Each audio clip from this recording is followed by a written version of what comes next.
दोस्तों आज एक ऐसा टॉपिक लेकर आया हूं जो देश को दो हिस्सों में बांट चुका है। प्रधानमंत्री Narendra Modi. Prime minister Modi. Narendra Modi. Prime minister Modi. Prime minister Narendra Modi. मैं नरेंद्र दामोदर दास मोदी। एक तरफ लोग हैं जो प्रधानमंत्री नरेंद्र मोदी को भगवान की तरह मानते हैं। वो भगवान है हमारे, हम उनकी पूजा करते हैं। बीजेपी के टिकट पर तो कुत्ता भी खड़ा हो जाए हम जिताएंगे। ये सच है, अगर कुत्ता भी आएगा उसको भी जिताएंगे। तो फिर अंधविश्वास नहीं, भक्त हैं, अंधविश्वास नहीं है, हम भक्त हैं। मोदी जी भारत के लिए भगवान का वरदान बन के आए हैं। भगवान नहीं, मनुष्य के रूप में नरेंद्र मोदी जी के रूप में अवतार लिया। हमारे माननीय प्रधानमंत्री जो खुद भगवान स्वरूप है, मोदी जी के रूप में श्री रामचंद्र ने जन्म लिया है। मोदी जी है ना, साक्षात भगवान महाकाल जी का अवतार है। और दूसरी तरफ लोग हैं जो उन्हें पसंद तक नहीं करते। क्या आपने कभी सोचा है कि आखिरकार लोग पीएम मोदी को इतना प्यार भी क्यों करते हैं और इतनी नफरत भी क्यों करते हैं, और क्यों मीडिया जो उनके काम को प्रेज करता है उसे गोदी मीडिया कहा जाता है, और आखिरकार क्यों निर्मला सीतारमण, राजनाथ सिंह, नितिन गडकरी और अमित शाह जैसे बड़े लीडर्स भी लोगों के टारगेट बन चुके हैं। चलिए आज इस वीडियो में मैं आपको एक कहानी सुनाता हूँ।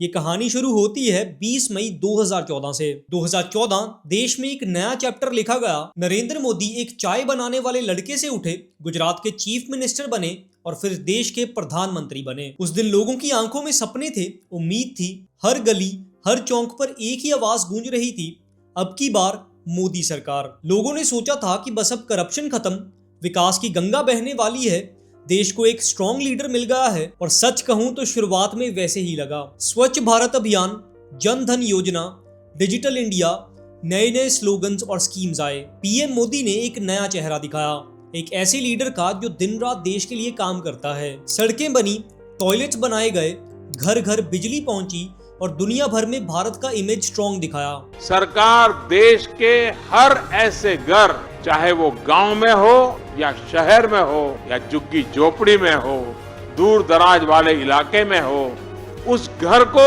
बिजली कनेक्शन से जोड़ने का आज हम संकल्प करके आगे बढ़ते हैं। उन्होंने अमेरिका, जापान, ऑस्ट्रेलिया से डील्स की, स्टेडियम्स में स्पीचेस दिए। लोगों को लगा कि हाँ, हमारी आवाज दुनिया तक पहुंच रही है। और यही वजह है कि आज भी करोड़ों लोग पीएम मोदी को पसंद करते हैं। उन्हें लगता है कि उनकी लीडरशिप स्ट्रॉन्ग और विजनरी है। लेकिन दोस्तों, जहां सपने बड़े होते हैं वहां टूटने पर आवाज बहुत आती है और कहानी में जल्दी ही ट्विस्ट आ जाता है। धीरे धीरे लोगों को महसूस हुआ कि सब कुछ वैसे नहीं हो रहा जैसे उन्होंने सोचा था। सबसे पहला बड़ा झटका 2016 में आया, जब एक ही रात में पूरी कंट्री के 500 और 1000 के नोट्स बैन कर दिए गए। इसे नाम दिया गया डीमोनेटाइजेशन। कहा गया कि इससे ब्लैक मनी खत्म होगा, टेररिज्म फंडिंग रुकेगी और डिजिटल इकोनॉमी को बूस्ट मिलेगा। लोग एटीएम के बाहर लाइंस में खड़े रहे, वेडिंग्स रुक गई, छोटे व्यापार बर्बाद हो गए। आरबीआई की एक रिपोर्ट आई जिससे पता चला कि ज्यादातर पुराने नोट्स वापस बैंक्स में आ चुके हैं। मतलब ब्लैक मनी पर असर कम, लेकिन आम आदमी का दुख ज्यादा। और फिर आई जीएसटी। आइडिया अच्छा था, एक देश एक टैक्स, लेकिन उसका स्ट्रक्चर इतना कॉम्प्लिकेटेड बना दिया गया कि छोटे दुकानदार और ट्रेडर्स परेशान हो गए। रोज नए रिटर्न्स, नए स्लैब्स और पेनल्टीज। लोगों को लगा कि उनकी मुश्किलें और बढ़ गई हैं। और सबसे ज्यादा गुस्सा तब फूट पड़ा जब 2020 में फार्म्स बिल लाए गए। सरकार ने कहा था कि ये रिफॉर्म्स हैं, लेकिन किसानों को लगा कि इन लॉ से उनकी जमीनें और बाजार कॉर्पोरेट्स के कब्जे में आ जाएंगी, जिसका रिजल्ट था सालों तक प्रोटेस्ट, हाईवेज ब्लॉक, दिल्ली के बॉर्डर पर लाखों लोग। रात हो, दिन हो, सर्दी हो, गर्मी हो, बारिश हो, फिर भी किसान वहीं बैठे रहे। आखिरकार पीएम मोदी को टीवी पर आकर कहना पड़ा कि हम इन कानूनों को वापस लेते हैं। आज मैं आपको, पूरे देश को ये बताने आया हूं कि हमने 3 कृषि कानूनों को वापस लेने का, रिपील करने का निर्णय लिया है। ये भी उनकी एक बड़ी पॉलिटिकल सेटबैक बनी। अब चलिए पीएम मोदी के कुछ बड़े मिस्टेक्स पर बात करते हैं। सबसे पहला झटका देश को 2021 में लगा, जब कोविड-19 का सेकेंड वेव आया। पहली वेव में सरकार ने लॉकडाउन से कंट्रोल बनाया। आज रात 12 बजे से संपूर्ण देश में संपूर्ण लॉकडाउन होने जा रहा है। लेकिन दूसरी वेव ने सब कुछ हिला दिया। ऑक्सीजन सिलेंडर्स के लिए लोग सरकारों पर भड़क रहे थे, हॉस्पिटल्स में बेड नहीं थे और गंगा में लोगों के मरे हुए शरीर बह रहे थे। और इसी वक्त पीएम मोदी इलेक्शन रैलीज कर रहे थे और कुंभ मेला अलाउ किया गया था। तो लोगों को लगा कि उन्होंने प्रायोरिटीज गलत सेट कर दी हैं। अगले कुछ ही सालों में दूसरा बड़ा मुद्दा था मणिपुर। 2023 से 2025 तक वहां कम्युनल वायलेंस चलता रहा, महिलाओं के साथ घिनौने हद तक के इंसिडेंट्स हुए, घर जले, लोग मर गए। दिन ब दिन जान खोना पड़ता है, लड़की लोगों को रेप कर रहा है, घर वगैरह जला दिया है, हम लोगों के बीच में बम फेंक रहा है। लेकिन सबसे ज्यादा जो लोगों को चुभा वो था प्रधानमंत्री नरेंद्र मोदी का 2 साल तक वहां ना जाना। जब 13 सितंबर 2025 को वो मणिपुर गए तब लोगों ने कहा कि अब तो सिर्फ दिखावा है। डीले ने उनके क्रिटिक्स को और स्ट्रॉन्ग कर दिया। और दोस्तों, एक और चीज जो लोग अक्सर हाईलाइट करते हैं वो है पीएम मोदी का साइलेंस। 10 साल तक उन्होंने एक भी रियल प्रेस कॉन्फ्रेंस नहीं की। डेमोक्रेसी में जहां लोग चाहते हैं कि उनका लीडर खुलेआम सवालों का सामना करे, वहां पीएम मोदी सिर्फ स्क्रिप्टेड इंटरव्यूज देते हैं, ऐसा कहना है उन लोगों का। ये साइलेंस लोगों के लिए गुस्से का रीजन बन गया। और जब बात आती है उनके स्पीचेस की तो क्रिटिक्स कहते हैं कि उन्होंने देश को और डिवाइड कर दिया। इलेक्शन रैलीज में बार बार हिंदू मुसलमान का एंगल, पाकिस्तान कार्ड और ऑपोजिशन को टुकड़े टुकड़े गैंग कहना। एक तरफ सपोर्टर्स को एनर्जी मिलती थी और दूसरी तरफ एक बड़ा हिस्सा एलिनेटेड फील करता था। यूनिटी की बजाय डिवाइड ग्रो होता गया। इसी बीच एक और कंट्रोवर्सी ने मोदी सरकार की इमेज को और पोलराइज्ड कर दिया। दिल्ली के चीफ मिनिस्टर अरविंद केजरीवाल का जेल जाना। केजरीवाल का कहना था कि पीएम मोदी ने उन्हें फोर्सफुली जेल में भेज दिया ताकि आम आदमी पार्टी खत्म हो जाए। उनके सपोर्टर्स कहते हैं कि ये डेमोक्रेसी के लिए खतरा है जब एक इलेक्टेड सीएम को ही जेल में डाल दिया जाए। लेकिन मोदी सपोर्टर्स का मानना है कि करप्शन के केसेस में उनका खुद का फॉल्ट था। जो भी सच हो, इस इंसिडेंट ने देश के डिवाइड को और तेज कर दिया। अब आते हैं मीडिया पर। अरे किसकी अमन और किसकी आशा? किसकी अमन और किसकी आशा? तुम्हारे हाथों से मैं बिरयानी बनवाऊंगा और लिटा लिटा के तुम्हें मिट्टी और कीचड़ में तुम्हें बाहर धूप में बिठा के रखूंगा। गाँव मुतर पिलाऊंगा तुम्हें, गाँव मुतर। या इस चप्पल को गाँव पी ले तेरे मुंह में पी ले, पानी की जगह पियो। आपको देखा, जिस बंदे का नाम ही मेजर सूर हो तो वो सूर ही होगा ना, सुअर होगा वो ना, सुअर की तरफ भौंकेगा। दिमाग खराब हो गया है तुम्हारा। आपने गोदी मीडिया शब्द जरूर सुना होगा।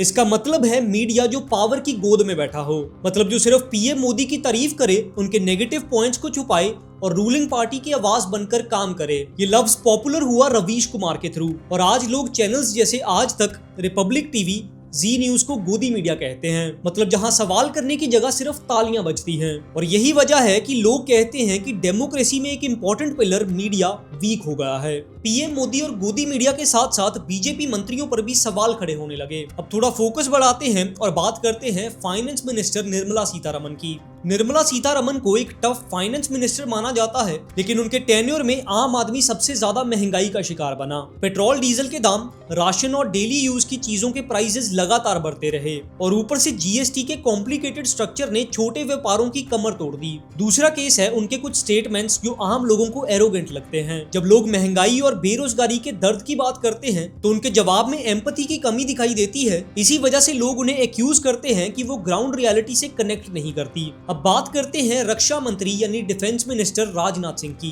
राजनाथ सिंह को एक सोबर और एक्सपीरियंस लीडर माना जाता है, लेकिन उनकी डिफेंस मिनिस्ट्री में अग्निवीर स्कीम एक बड़ी कंट्रोवर्सी बन गई। देश के लाखों युवाओं का सपना था आर्मी ज्वाइन करना, लेकिन स्कीम में सिर्फ 4 साल की नौकरी और अनसर्टेन फ्यूचर दिया गया। इसी वजह से देश में प्रोटेस्ट हुए और यूथ का गुस्सा डायरेक्टली राजनाथ सिंह पर निकल गया। दूसरा केस है बॉर्डर क्लैशेस और टेरर इंसिडेंट्स के वक्त कम्युनिकेशन गैप। जैसे गालवान क्लैश के टाइम पे ऑपोजिशन ने एक्यूज किया कि डिफेंस मिनिस्टर की स्टेटमेंट और ग्राउंड रियलिटी में मिसमैच था। इस वजह से लोग कहते हैं कि ट्रांसपेरेंसी और अकाउंटेबिलिटी की कमी है। अभी आते हैं road transport and highway minister Nitin Gadkari पर। नरेंद्र मोदी जी के नेतृत्व में 2024 समाप्त होने के पहले हिंदुस्तान का रोड इंफ्रास्ट्रक्चर अमेरिका के बराबर होगा, ये वचन देता हूँ। नितिन गडकरी को एक विजनरी मिनिस्टर माना जाता है। उन्होंने हाईवे नेटवर्क बनाने पर फोकस किया, लेकिन उनके प्रोजेक्ट्स पर भी कंट्रोवर्सीज उठती रही। लैंड एक्विजिशन पर किसानों का गुस्सा, एनवायरमेंटल इंपैक्ट के सवाल और करप्शन के एलिगेशंस। लोग कहते हैं कि हाईवेज तो बन रहे हैं, लेकिन ग्राउंड रियलिटी में लोकल लोगों का दुख कोई नहीं सुनता। दोस्तों, सबसे पहला उदाहरण भोपाल का है। 18 करोड़ रुपए लगाकर एक नया रेल ओवर ब्रिज बनाया गया, लेकिन ब्रिज में कर्व की जगह 90 डिग्री का टर्न दे दिया गया। किसने बनाया ये मुजस्सिमा? किसने बनाया ये मुजस्सिमा? वाह, ये तो दुनिया का 8वां अजूबा देख रहा हूँ भाई। भैया, भोपाल का 8वां अजूबा यही है। हार्ड में नहीं है भैया, इसको पहले भी रखेंगे अपन। सोचिए गाड़ी एकदम सीधा मुड़ ही नहीं सकती, और सबसे बड़ी बात ये थी कि ये डिजाइन एमपी के पीडब्ल्यूडी डिपार्टमेंट ने अप्रूव भी किया था। पुनीत चड्डा, जीपी वर्मा जैसे लोगों ने मिलकर इसको फाइनल किया था। ट्रोलिंग और क्रिटिसिज्म बढ़ने के बाद 7 इंजीनियर्स को सस्पेंड कर दिया गया, आर्किटेक्ट और कंसल्टेंट फर्म को ब्लैकलिस्ट कर दिया गया। लेकिन असली सवाल ये है कि 18 करोड़ बर्बाद होने के बाद अब इस गलती को सुधारने के लिए 4 करोड़ और लगेंगे। ऐसे केसेस के लिए लोग नितिन गडकरी और सरकार को दोषी मानते हैं। दूसरा केस है बिहार का गोपालगंज ब्रिज। इस ब्रिज पर लगभग 264 करोड़ रुपए खर्चे गए, लेकिन सिर्फ 29 दिन में ये गिर गया, मतलब 1 महीना भी नहीं टिक पाया। बारिश और थोड़ी तेज दरार से ब्रिज ही गिर गया। इससे न सिर्फ पैसा बर्बाद हुआ बल्कि लोगों की जान भी खतरे में आ गई। अब बात करते हैं होम मिनिस्टर अमित शाह की। अमित शाह को बीजेपी का मास्टर स्ट्रेटेजिस्ट कहा जाता है। उनके मैनेजमेंट से ही 2019 का चुनाव लैंडस्लाइड जीत में बदला, लेकिन उनके डिसीजन पर भी लोगों का गुस्सा निकला। सबसे बड़ा एग्जांपल CAA और NRC। 2019 में जब ये लॉज लाए गए तो देश भर में प्रोटेस्ट होने लगा। शाहीन बाग जैसी प्लेसेस पर महिलाएं महीनों तक बैठी रही। यूथ ने प्रोटेस्ट किया। सरकार कहती रही कि ये देश के लिए जरूरी है, लेकिन क्रिटिक्स ने इसे हिंदू मुस्लिम डिवाइड का टूल कहा। दूसरा एग्जांपल है जम्मू कश्मीर का आर्टिकल 370 हटाना। एक तरफ सपोर्टर्स कहते हैं कि ये बोल्ड मूव था, लेकिन दूसरी तरफ लोग कहते हैं कि इंटरनेट बंद करना, लीडर्स को जेल में डालना और आवाजों को दबा देना डेमोक्रेसी के खिलाफ था। अमित शाह पर लोग एक्यूज करते हैं कि वो आयरन हैंड पॉलिसी फॉलो करते हैं, मतलब फियर और कंट्रोल ज्यादा, डायलॉग और एम्पैथी कम। इसी वजह से एक सेक्शन उन्हें सबसे कंट्रोवर्शियल मंत्री मानता है। इसके अलावा बीजेपी के कुछ मंत्रियों की कुछ ऐसी स्टेटमेंट्स भी थी जो लोगों को बिल्कुल पसंद नहीं आई, जैसे रेखा जी की दुर्गा पूजा वाली स्टेटमेंट। आदरणीय प्रधानमंत्री जी की लंबी आयु और उनके स्वास्थ्य के लिए जरूर वहाँ पर उनकी तस्वीर माँ के चरणों के पास लगा करके उनको आशीर्वाद जरूर दिलाइए। आज भारत 2 हिस्सों में बट गया है। एक तरफ वो लोग हैं जो कहते हैं कि पीएम मोदी ने देश को एक नई पहचान दी, उन्होंने भारत का नाम रोशन किया और उनकी लीडरशिप ही आज की जरूरत है। और दूसरी तरफ वो लोग हैं जो कहते हैं कि पीएम मोदी ने देश को डिवाइड कर दिया, फ्रीडम ऑफ स्पीच खत्म कर दिया और असली इशू जैसे हेल्थ केयर, एजुकेशन उसको इग्नोर कर दिया। अब सबसे बड़ा सवाल ये है कि 2029 का चुनाव क्या लेकर आएगा? क्या पीएम मोदी फिर से देश के प्रधानमंत्री बनेंगे या लोग एक नए ऑल्टरनेटिव की तरफ देखेंगे? क्योंकि दोस्तों 15 साल के बाद लोग एक ही सवाल पूछते हैं कि हमारे सपने सच हुए हैं या नहीं। अगर लोगों को लगता है कि उनकी लाइफ में असली फर्क पड़ा है तो पीएम मोदी जीतेंगे, अगर नहीं तो शायद सत्ता चेंज होगी। तो दोस्तों नरेंद्र मोदी की कहानी एक रोलर कोस्टर है। एक तरफ उन्होंने देश को एक नया इमेज दिया, स्कीम्स लॉन्च की, भारत को एक वर्ल्ड स्टेज पर हाईलाइट किया और दूसरी तरफ कंट्रोवर्सीज, स्पीचेस और कुछ पॉलिसीज की वजह से लोगों का एक बड़ा सेक्शन उनसे नफरत भी करता है। और इसी वजह से आज भारत में एक डिवाइड है। एक तरफ मोदी सपोर्टर्स हैं और दूसरी तरफ उनके क्रिटिक्स। मीडिया को लोग गोदी मीडिया कहकर ट्रोल करते हैं, मिनिस्टर्स को टारगेट करते हैं और हर दिन नए सवाल उठते हैं। आप किस साइड हैं, ये डिसीजन आपका है। बस याद रखें, डेमोक्रेसी तभी स्ट्रांग होती है जब सवाल उठते हैं। चाहे लीडर कोई भी हो, उनसे सवाल पूछना, उन्हें अकाउंटेबल बनाना जरूरी है। मैंने आपको ये कहानी इसीलिए बताई है क्योंकि आप अपनी सोच खुद बनाएं। पीएम मोदी को प्यार करें या नफरत करें, लेकिन फैक्ट्स के बेसिस पर, ब्लाइंड फेथ से नहीं। जय हिंद।